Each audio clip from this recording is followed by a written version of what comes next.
지금 우리는 교회력으로 대림절 기간을 보내고 있습니다. 성탄절 전 4주간 예수님의 탄생을 기뻐하며 다시 오실 주님을 기다리는 절기입니다. 특별히 12월 한 달간 하나님께서는 담임 목사님을 통해서 요한복음에 나타난 그 예수님의 자기 선언, 에고 에이미에 관한 말씀을 주시며 우리로 더욱 예수님을 바라보며 또 성탄을 준비하게 하고 계십니다. 오늘 수요예배 어떤 말씀을 나눌지 기도할 때 하나님께서 제 마음에 예수님에 관한 말씀을 계속 나누라는 그런 감동을 주시고 오늘 본문으로 인도해 주셨습니다. 그래서 저는 오늘 본문을 통해서 그 이름의 비밀이라는 제목으로 우리 성도님들과 하나님의 은혜를 나누기 원합니다. 오늘 본문은 천사 가브리엘이 마리아와 약혼한 요셉에게 나타나셔서 예수님의 탄생을 예고한 말씀입니다. 오늘 본문 18절에 보면 예수 그리스도의 나심은 이러하다고 하면서 예수님의 탄생의 비밀을 우리에게 알려주고 있습니다. 예수님의 탄생의 비밀이 무엇인가 18절 후반절에 나오는데요. 그의 어머니 마리아가 요셉과 약혼하고 동거하기 전에 성령으로 잉태된 것이 나타났더니, 예수 탄생의 비밀, 그것은 바로 동정녀 탄생입니다.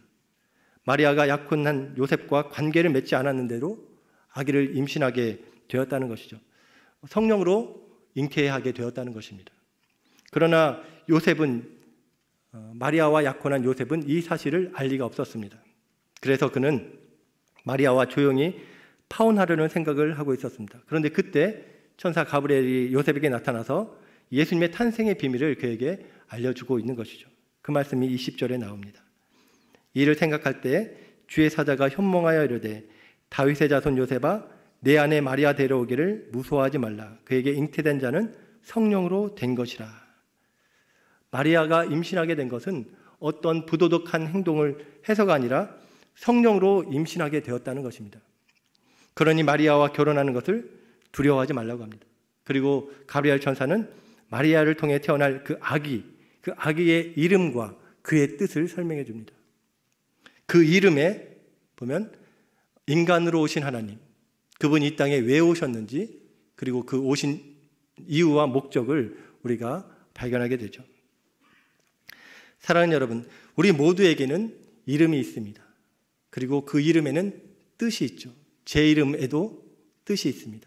저는 박은성이고 어머니께서 이름을 지어주셨습니다. 은혜 성인성입니다.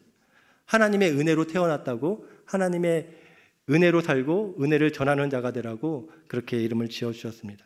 정말로 보면 아무것도 아닌 제가 이렇게 목사로서 사역을 감당하고 있다는 것 자체가 하나님의 놀라운 은혜라는 것을 깨닫게 됩니다. 제 그 사무실의 옆자리에 김진규 목사님이 계십니다. 그래서 말씀을 준비하다가 갑자기 목사님의 이름의 뜻이 궁금해졌습니다. 그래서 목사님께 물어봤습니다. 목사님의 이름은 무슨 뜻이에요? 물어보니까 목사님이 하시는 말씀이 진압할 진, 별규, 별을 진압하라, 또 세상을 진압하라 하는 뜻으로 할아버지께서 지어주셨다고 합니다. 그런데 그 이름 때문에 세상을 진압하다가 많이 얻어맞았다고 해요. 군대 의경으로 가셔서 데모를 진압하다가 많이 얻어맞으셨다고 합니다. 그런데 지금은 우리 김지국 목사님 목사가 되셔서 십자가 복음으로 이 세상을 멋지게 진압하고 계신 줄 믿습니다. 아멘. 이처럼 이름은 참으로 중요합니다. 이름에는 그 사람에 대한 기대가 담겨 있기 때문에 그렇습니다.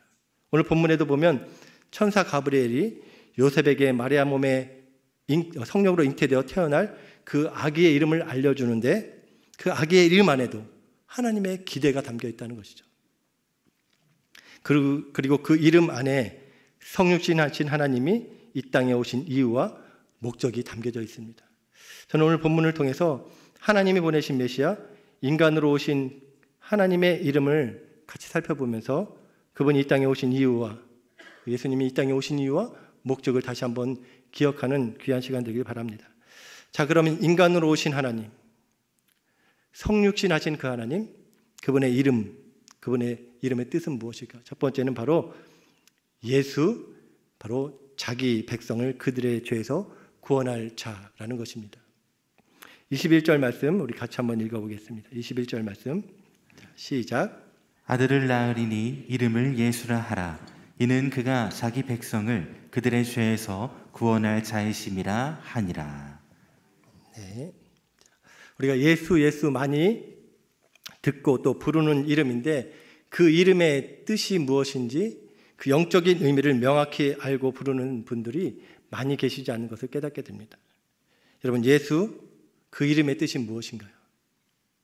바로 자기 백성을 그들의 죄에서 구원할 자, 그것이 바로 예수님의 이름의 뜻입니다. 예수는 헬라어인데 히브리어로 여호수아 또 예슈아를 따라 부른 말입니다. 구약의 여호수아와 같은 이름입니다. 여호수아는 바로 여호와가 구원하신다라는 뜻을 갖고 있죠. 하나님께서 우리를 구원하기 위해서 인간으로 오셨는데 그분이 바로 예수님이라는 것입니다. 이렇듯 예수님의 그 이름 안에는 예수님이 이 땅에 오신 그 핵심 사명이 내재되어 있는 것이죠. 바로 자기 백성을 그들의 죄에서 구원하는 것, 자기 백성을 그들의 죄에서 구원하는 것이 바로 예수님의 핵심 사명이었던 것입니다. 이것은 예수님의 공생의 사역을 통해서도 우리가 알 수 있습니다. 마가복음 2장에 보면 사람들이 중풍병자 한 명을 예수님께 데려와서 고쳐주기를 구했습니다. 그런데 예수님께서 그 사람의 병을 고치기 전에 먼저 그 사람에게 내 죄가 사함을 받았느니라 라고 선언하십니다.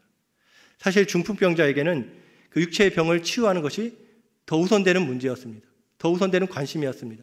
그런데 예수님은 그 사람의 질병보다 바로 이 죄사함의 문제가 더 시급하고 중요하다는 것을 아셨던 것이죠.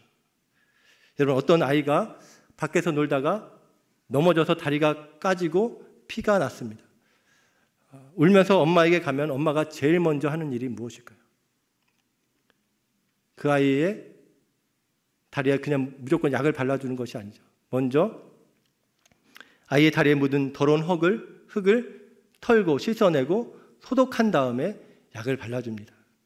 마찬가지로 하나님께서도 먼저 우리의 죄를 씻어내시고 나서 우리 인생의 여러 문제들을 다루어 가시는 것입니다. 그래서 예수님께서 중풍병자에게 그 병의 치유 이전에 바로 죄사함에 대해서 말씀하셨던 것입니다. 인간의 죄는 보면 근원적인 죄와 또 실제적인 죄로 나눌 수 있습니다.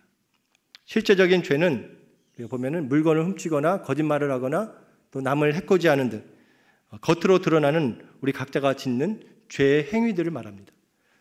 그러나 근본적인 죄, 근원적인 죄는 인간 속에 내재되어 있는 죄를 말하죠.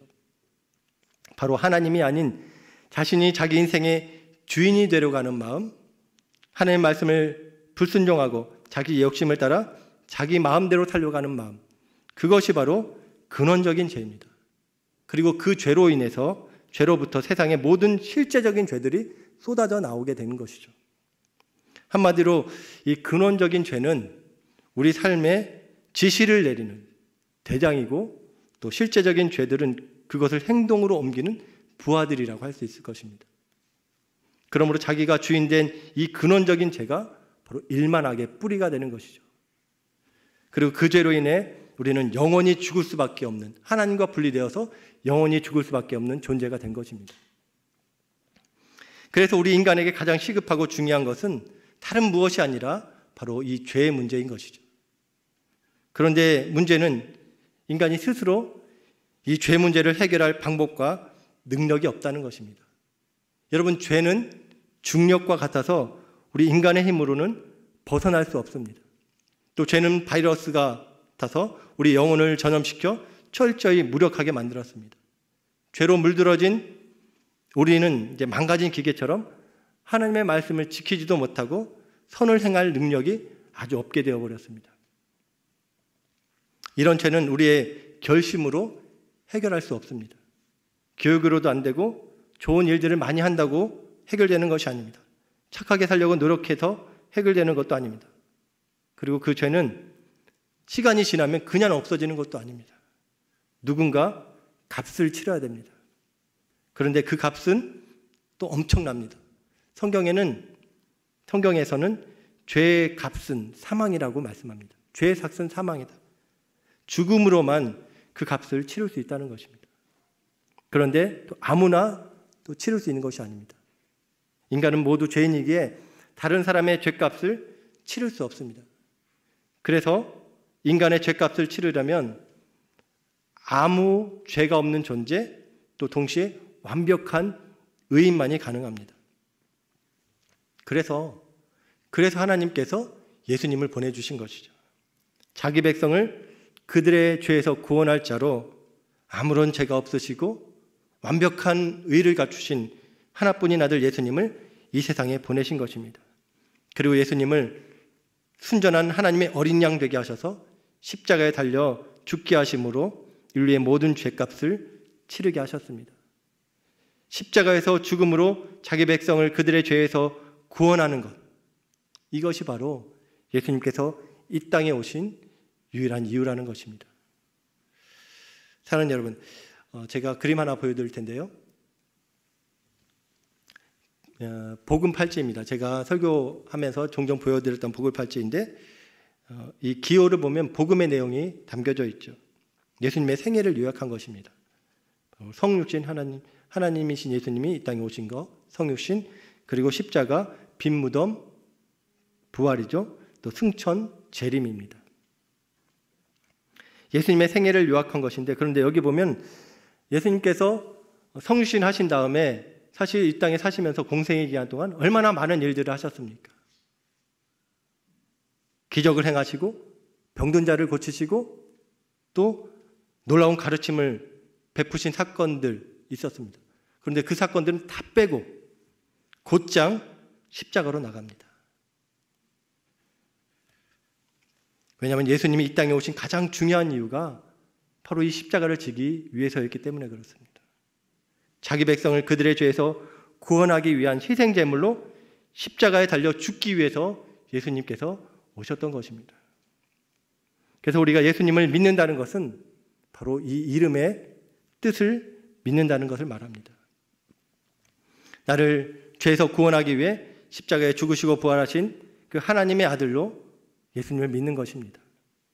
이렇게 우리가 나의 죄를 인정하고 회개하여 그 죄에서 나를 구원하기 위해 십자가에 달려 죽으시고 그 부활하신 그 예수님을 나의 구세주와 주인으로 믿고 영접할 때, 그때 우리의 죄가 사함을 받게 되는 것입니다. 그리고 우리를 짓누르던 그 죄책감에서 우리는 또 자유하게 됩니다. 그리고 끈질기게 우리를 속박하던 죄의 권세에서도 우리는 풀려나게 됩니다. 그리고 이제 예수 그리스도의 의가 우리에게 전가되어서 하나님 앞에 의롭다고 여김을 받게 되는 것입니다. 그리고 성령께서 우리 안에 임재하셔서 우리가 하나님의 자녀인 것을 인쳐주시고 또 하나님의 말씀을 통해 하나님과 교제하며 그분의 인도하심을 받는 영원한 생명을 누리는 그 삶으로 이끌어 가시는 것입니다. 이것이 바로 예수, 자기 백성을 그들의 죄에서 구원할 자, 그가 우리에게 주신 구원의 은혜인 것입니다. 여러분, 이처럼 예수님은 우리를 죄에서 구원하기 위해서 오셨습니다. 이것이 예수님의 핵심 사명입니다. 그런데 이런 예수의 이름의 의미가 우리 안에서 명확하지 않으니까 우리는 자꾸 예수님께 엉뚱한 것을 더 먼저 구합니다. 자꾸 나의 급한 문제를 해결하려고 예수님을 끌고 가는 경우들이 참 많다는 것이죠. 심각한 나의 죄 문제보다 우선 내 병을 고쳐주기 원하고, 심각한 나의 죄 문제보다 우선 내 쌓인 빚이 해결되기 원하고, 부부관계가 좀 원만해지기 원하고, 자녀들이 좋은 대학에 진학하길 원하고, 또 좋은 직장에 취직되길 원합니다. 물론 예수님께서 우리 문제를 다 해결해 주실 수 있습니다. 그러나 그것이 예수님의 핵심 사명이 아니라는 것입니다. 사실 우리 인생이 겪고 있는 모든 문제와 내 인생에 벌어진 나쁜 일들은 다 죄로부터 기인된 경우들이 많이 있습니다. 그래서 하나님은 우선적으로 예수님을 통해서 우리의 이 죄 문제가 다루어지길 원하시는 것이죠. 우리에게 죄 문제가 해결될 때 내가 주인 되었던 그 죄가 회개되어지고 예수님을 영접하여 예수님이 주인 된 삶을 살게 될 때 내 안에서 또 내 주위에 있는 이런 여러 문제들이 그렇게 시급하고 중요한 문제가 아니라는 것을 우리는 알게 되는 것입니다. 예수님이 내 삶의 주인 되시면 자녀들이 좋은 대학 안 가도 괜찮습니다. 그 아이들이 기뻐하고 즐거운 일을 하면서 살면 됩니다. 예수님이 내 인생의 주인 되시면 내가 재정적으로 쪼들려도 괜찮습니다. 그것 가지고 살 수 있습니다. 자족하는 법을 배우기 때문입니다. 예수님이 내 인생의 주인 되시면 좋은 직장에 취직하지 않아도 괜찮습니다. 나를 두신 그 자리가 소명의 자리임을 알고 그 자리에서 주님을 기뻐하시는 일을 행하며 살면 되기 때문입니다. 그런데 그것이 안 되니까 내 삶에 여러 것들이 다 문제거리로 다가오는 것이죠. 그러면 사랑하는 여러분, 이 저녁에 예수님을 통해 우선적으로 우리의 죄 문제가 다루어질 수 있길 주의 이름으로 축원합니다. 우리 가운데 아직 예수님을 믿지 않는 분들이 계시다면 당신의 백성들, 그들의 죄에서 구원할 자이신 예수, 그분이 지신 십자가를 바라보며 나의 죄를 인정하고 또 회개하여 예수님을 나의 구세주와 주인으로 영접할 수 있길 바랍니다. 그럴 때 하나님께서 나의 근원적인 죄의 문제를 해결하시고 하나님의 자녀되는 권세를 주시며 하늘의 지혜와 능력으로 살아갈 수 있도록 은혜를 주실 줄 믿습니다. 그리고 또 우리 중에 예수님 믿고 또 예수 제자의 삶을 살기로 결단하며 그렇게 살아가고 계신 분들이 있다면 오늘 이 예수님의 이름의 뜻, 자기 백성을 그들의 죄에서 구원할 자, 이 뜻 앞에 나의 삶을 깊이 성찰해 보시기 바랍니다. 사실 우리는 예수님을 믿어 죄사함을 받았지만 여전히 죄인입니다. 우리는 의인이 아닙니다. 의롭다고 칭해지고 의롭다고 여김을 받은 것이지 의인이 아닙니다. 그저 용서받은 죄인입니다. 그래서 여전히 죄의 유혹을 받게 되고 또 유혹에 넘어지기도 합니다. 그러나 여러분, 예수의 이름에는 죄를 이기는 권세가 있는 줄 믿습니다. 예수, 자기 백성을 그 죄에서 구원할 자, 죄에 묶여있는 상황들과 환경들에 이 예수의 이름을 선포할 때 사단이 부리는 그 악한 영의 권세가 무력화될 것이고 또 귀신들이 두려워 떨고 도망갈 것입니다. 그리고 부활하신 예수 그리스도의 영 성령께서 그곳 가운데 역사하셔서 거룩하게 하시고 또 우리를 구원하실 줄 믿습니다. 그렇게 예수의 이름의 권세를 믿고 선포하며 모든 죄의 권세를 묻고 성령 안에서 의와 평강과 희락의 하나님의 나라를 세워가는 우리 늘사랑의 모든 가족들 되시기를 주의 이름으로 축원합니다. 아멘. 두 번째, 인간으로 오신 하나님, 그분의 또 다른 이름, 그 뜻은 무엇일까? 두 번째 이름은 바로 임마누엘이고 우리와 영원토록 함께 하시는 하나님입니다. 오늘 본문에서 천사는 요셉에게 예수라는 이름 말고 메시아로 오실 그분의 또 다른 이름을 하나 더 계시하시죠. 23절 말씀입니다. 같이 읽겠습니다. 자, 시작. 보라, 처녀가 잉태하여 아들을 낳을 것이요 그의 이름은 임마누엘이라 하리라 하셨으니 이를 번역한즉 하나님이 우리와 함께 계시다 함이라. 네. 예수님의 또 다른 이름 임마누엘입니다. 히브리어로 임마누엘, 임은 함께, 마누는 우리와 엘은 하나님, 하나님이 우리와 함께 계시다는 뜻이죠. 예수가 메시아로서 자기 백성들을 그들의 죄에서 구원하는 역할의 이름이라면 그 임마누엘은 자기 백성과 영원토록 동행하는 역할을 하는 이름입니다. 하나님은 우리를 죄에서 건져 내시고 구원하신 후에 이제는 네가 혼자서 알아서 잘 살아라 그렇게 내버려 두시는 분이 아니십니다. 하나님은 우리를 둘러싸고 있는 삶의 정황이 어떻든 항상 우리와 동행하시는 분이십니다. 구원하는 사람들과 그들의 삶이 다하도록 함께 하시기 위해 이 땅에 오신 분이 바로 임마누엘 되시는 하나님이라는 것입니다. 방금 읽은 마태복음 1장 23절은 이사야 7장 14절의 말씀을 인용한 말씀입니다. 임마누엘이라는 말씀이 본래 주어졌던 배경이 바로 이사야가 활동하던 시기였습니다. 당시 유다의 왕은 무능하고 또 우상 숭배를 일삼는 그런 악한 왕이었습니다. 그의 악하고 무능한 통치 아래 나라는 종교, 정치, 또 경제, 교육 모든 분야에서 총체적인 난국에 빠져 있었습니다. 이 힘든 시기에 하나님께서 그 유다 백성들에게 이사야를 통해서 소망의 메시지를 주신 것이죠. 그것이 바로 임마누엘, 하나님이 우리와 함께 계신다 하는 그 예언의 말씀을 주신 것입니다. 그런데 이 임마누엘의 예언은 곧 새로운 시대의 역사의 징조로 주의 백성들과 함께 하실 예수님에 대한 예언이었던 것입니다. 주께서 선지자로 하신 말씀을 이루게 하심이니, 바로 예수님에 대한 예언으로 이 말씀을 주신 것이죠. 히브리서 1장 1절에 보면 이런 말씀이 있습니다. 같이 한번 읽어볼까요? 자, 시작. 옛적의 선지자들을 통하여 여러 부분과 여러 모양으로 우리 조상들에게 말씀하신 하나님이 이 모든 날 마지막 날에 아들을 통하여 우리에게 말씀하셨으니 이 아들을 만유의 상속자로 세우고 또 그로 말미암아 모든 세계를 지으셨느니라. 하나님의 영광의 강체시오 그분의 본체 형상이라. 아멘.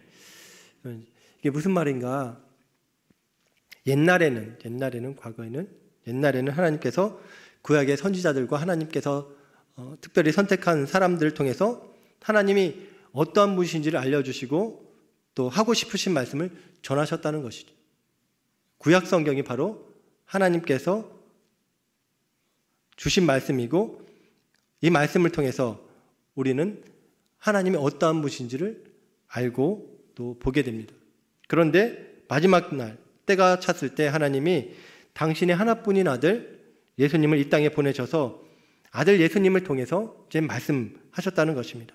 아들 예수님을 통해서 하나님을 알게 하셨다는 거예요. 그래서 아들 예수님을 본 사람은 하나님을 본 것이 된 것이라는 것입니다. 전에는 구약 성경을 통해서 하나님을 알 수 있었다면 이제는 예수님을 통해서 하나님을 알게 되었다는 것입니다. 하나님이 어떠한 분이신지 알도록 예수님께서 성육신하셔서 우리와 함께 하시는 하나님이 되셨다는 것입니다. 여러분, 하나님은 높은 산 꼭대기에 계셔서 사람들이 애쓰고 힘써 올라가야 만날 수 있는 분이 아니십니다.